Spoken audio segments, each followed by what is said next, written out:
స్వాతంత్ర సమరయోధుడు హైదరాబాద్ కాంగ్రెస్ పార్టీ వ్యవస్థాపకుడు మాజీ మంత్రి కొల్లూరు మల్లప్ప స్ఫూర్తిని ముందుకు తీసుకెళ్లడానికి ఈ నెల 29న కార్యక్రమం చేపట్టినట్లు కురుమ సంఘం కాంగ్రెస్ నేతలు ప్రకటించారు. స్వాతంత్ర కాలం నుంచి కురుమలకు కాంగ్రెస్ పార్టీతో అనుబంధం ఉందన్నారు. కాంగ్రెస్ విధానాలను ప్రజలకు తీసుకెళ్లేందుకు నాటి నుంచి జరుగుతున్న కృషిని ముందుకు తీసుకెళ్దామంటున్న సంఘం నేతలతో మా బ్యూరో చీఫ్ శ్రీనివాస్ ఫేస్ట్ ఈ నెల 29న హైదరాబాద్ రాష్ట్ర తొలి పిసిసి అధ్యక్షుడు అలాగే మాజీ మంత్రి స్వాతంత్ర సమరయోధుడు కొల్లూరు మల్లప్ప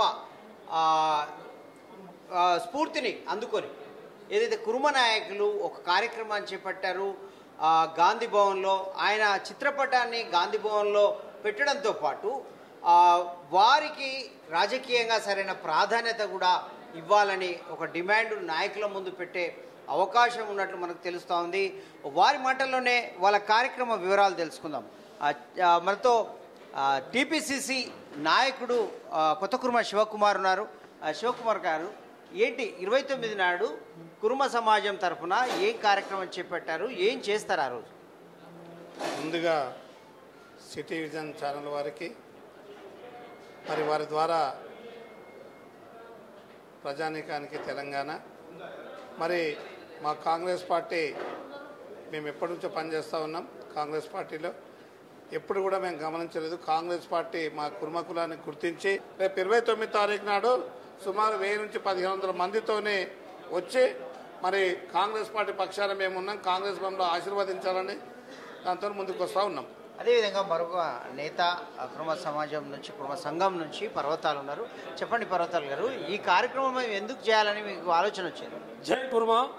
వరంగల్ మేడ్చల్ మల్కాజిగిరి బీసీ నాయకుడిని. మేము గత కొద్ది రోజుల నుంచి చూస్తున్నాము, బీసీ నాయకులు రాజకీయంగా చాలా వెనుకబడ్డారు. అందులో కురుమ సామాజిక వర్గం వెనుకబడిపోయింది. మాకు అడిగేవాళ్ళు ఎవరు లేరు, అడిగితేనే ఎవరైనా అన్నం పెడతారు కాన్సెప్ట్తో మేము చూస్తున్నాము. మాకు Kuruma corporation Yadav corporation demand ఒకటే ఇస్తున్నారు. ఇస్తే మాకు ఇబ్బంది అయితే ఉద్దేశంతో కురుమ కార్పొరేషన్ అలా కావాలని చెప్పి కాన్సెప్ట్తో తిరుగుతున్నాము. కొంతమంది నాయకులు ఉన్నారు, న్యాయవాది అలాగే కురుమ సంఘం కోసం చాలా ఏళ్లుగా కృషి చేస్తున్న గొరిగె మల్లేష్ గారు. చెప్పండి గొరిగె మల్లేష్ గారు, అసలు మీ కురుమ సమాజం నుంచి ఎంతో చరిత్ర ఉన్నప్పటికీ, ఎంతోమంది పూర్వాశ్రమంలో పెద్ద పెద్ద పదవులు చేపట్టినప్పటికీ ఎందుకు ఈ తరానికి తెలియకుండా పోయింది? దానికోసం మీరు ఏం చేస్తారు? రాష్ట్ర సంఘం 1971 నుంచి మంచి యాక్టివ్గా ఉన్నారు. అనివార్య కారణాల వలన లాయకత్వ లోపంతో కురుమ సంఘం వెనుకబడిపోయింది విద్యా రాజకీయ ఉద్యోగ రంగాలలో. మరొకసారి రేవంత్ రెడ్డి నాయకత్వంలో ఇద్దరు ఎమ్మెల్యేలుగా టికెట్ ఇవ్వడం జరిగింది. అందులో బీర్ లైలయ్య గారు 50,000 మెజార్టీతో గెలుపొందారు. యువజన నేత అరుణ్ కుమార్ ఉన్నారు. చెప్పండి, కురుమ సంఘం యువజన శాఖ అధ్యక్షుడు అరుణ్ కుమార్, మీరు యువజన నాయకుడుగా ఉన్నారు. యువతను రాజకీయంగా కావచ్చు, సామాజికంగా కావచ్చు, ఎట్లా చైతన్యం చేయాలనుకుంటున్నారు? ఇప్పుడున్న పరిస్థితి ఏంది?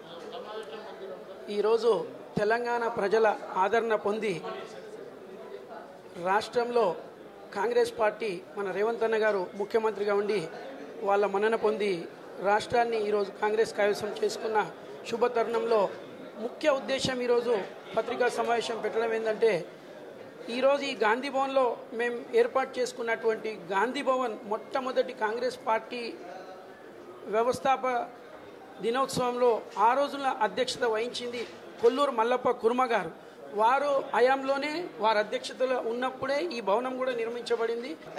ఇది మొత్తం మీద కురుమ సంఘం అనేది గతంలో రాజకీయంగా బాగానే ముందంజలో ఉన్నప్పటికీ మధ్యలో వచ్చిన పరిణామాల వల్ల వెనుకబడినట్లు మనకు తెలుస్తూ ఉంది. మొత్తం మీద వాళ్ళు చెప్పే మాటల వల్ల మళ్ళొకసారి వారికి ప్రాధాన్యత దక్కే విధంగా కాంగ్రెస్ అధిష్టానానికి తీసుకెళ్ళడం, కాంగ్రెస్కు అండగా ఉండేందుకు, కాంగ్రెస్కు మద్దతుగా తెలియజేసే విధంగా కార్యక్రమాలు చేపట్టాలనే నిర్ణయానికి వచ్చారు. ఏదైతే కాంగ్రెస్ తొలితరం నేత, ఫ్రీడమ్ ఫైటర్, స్వాతంత్ర సమరయోధుడు కొల్లూరు మల్లప్ప సేవలు కాంగ్రెస్ పార్టీకి చాలా అమూల్యమైనవనే విషయాన్ని వాళ్ళు కాంగ్రెస్ పార్టీకి తెలవడంతో పాటు సమాజానికి కూడా తెలిసే విధంగా కార్యక్రమాలు చేపడతామని తెలియజేస్తున్న పరిస్థితి. Video journalist Srinivas, city vision, Hyderabad. Vote